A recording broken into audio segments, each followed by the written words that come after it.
হ্যাঁ মামা, যদি এরকম থাকতো আমাদের দেশটা তাহলে মনে হয় অনেকটা আরাম হতো সবার। শান্তি থাকতো আমরা। আমার ফোন আবার না নিয়ে যায় না, এখন আর ওরকম কি বলবো, পোস্টার দিয়ে ভরা থাকতো, বাট এখন ওরকম নাই কিন্তু। না না ওটা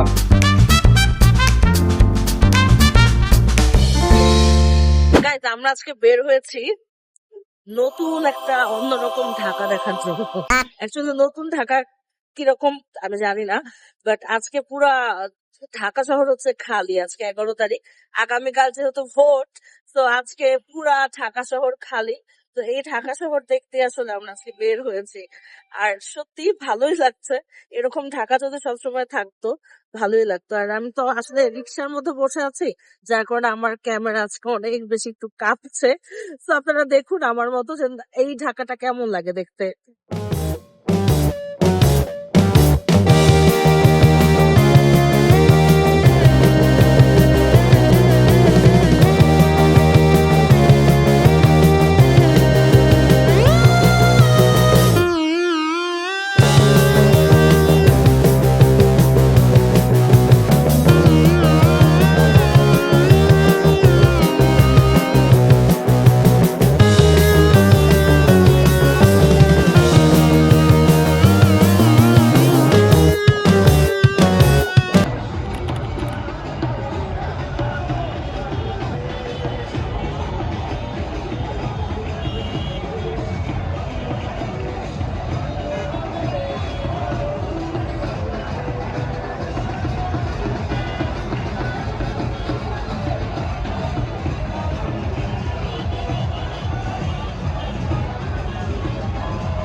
আজ কিন্তু প্রচন্ড রোদ, কিন্তু আজকে রাস্তা পুরো খালি, ভালোই লাগছে আজকে না?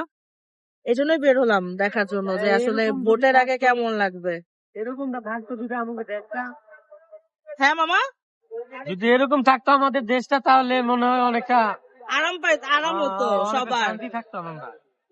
মা বলতেছে যে দেশটা যদি এরকম থাকতো সুন্দর, তাহলে এরকম খোলামেলা ভালো থাকবে লাগতো না? থাকবে থাকবে এরকম শান্তিতে থাকতে চাই।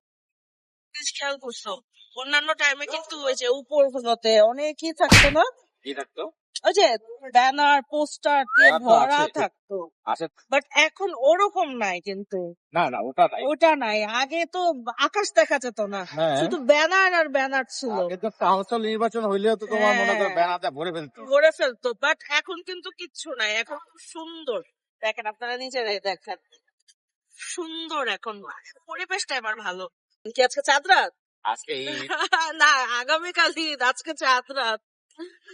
আমরা আজকে বের হয়েছি কারণ দেখেন রাতটা আজকে ঈদ। আমরা স্বরাষ্ট্র এই স্বরাষ্ট্র রাষ্ট্রপতির বাসভবনের সব রাষ্ট্রপতির বাসভবনের সামনে তো করার চেষ্টা করি তাদের।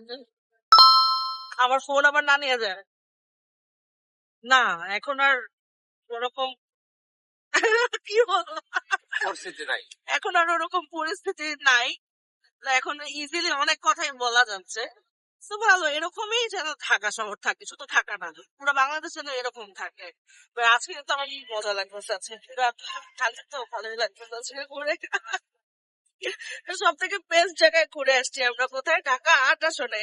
আমার কাছে বেস্ট লাগছে, বিনোদনের কোনো অভাব নাই। একজন আসবেন অপবিত্র। আমার কাছে বেস্ট লাগছে, ঢাকা 8 আসনের সবগুলারে ভালো লাগছে। এখানে এটাও ঢাকা এটাও ঢাকা 8 আসন, আমরা এখন ঢাকা 8 আসন ঘোরাঘুরি করতেছি। বেস্ট ভাই, এবারের ইলেকশনে পাটারি প্লাস মির্জা আব্বাস, এবারের বেস্ট জোড়ি, মানে বেস্ট কাপল অ্যাওয়ার্ড যদি থাকে কোনো, তাহলে এই দুজনকে দেওয়া উচিত। তো আমরা চলে আসছি বাসায়। আজকে আমরা বের হয়েছিলাম বেসিক্যালি এটা দেখার জন্য যে আজকে রাস্তার কি পরিস্থিতি, কারণ আগামীকাল যেহেতু ভোট, তো আজকে তো রাস্তার অবস্থা একেবারে ভিন্ন। তো চেষ্টা করব কালকে ভোট দেওয়ার টাইমেও ভ্লগ করার, যদিও আমি যতটুকু শুনেছি ফোনস নাকি অ্যালাউ না, তারপরে দেখি কি করা যায়। তো আজকে কিন্তু ভালোই লাগলো, এরকম রাস্তা যদি সবসময় পেতাম তাহলে খুবই ভালো লাগতো। আজকে মানে ঈদের সময় এত খালি থাকে না, আজকে যত বেশি খালি, তো আজকে কিন্তু ভালোই লাগছে। এখন আমি জানি না আগামীকালকে কে জিতবে বা নেক্সট ডে কে আসবে, বাট যাই হোক না কেন আমার মনে হয় যতটুকু হচ্ছে আমাদের দেশের জন্য যদি ভালো কিছু হয় বা ভালো একজন এসে আমাদের দেশটাকে সুন্দরভাবে সুষ্ঠুভাবে আসলে যদি সম্পূর্ণভাবে সুন্দর করে আমাদের দেশটাকে চালাতে পারে, তাহলে আমি অনেক বেশি খুশি হব। তো আমি এটাই আসলে আশা করছি যেন এমন কিছুই হয়, আমরা যেন নতুন একটা বাংলাদেশ দেখতে পারি। তো আজকের ভিডিওটা এই পর্যন্তই থাকুন, আশা করছি আপনাদের ভালো লেগেছে। যদি ভালো লেগে থাকে কষ্ট করে একটু আমাদের ইউটিউব চ্যানেলটাতে সাবস্ক্রাইব করে দেন।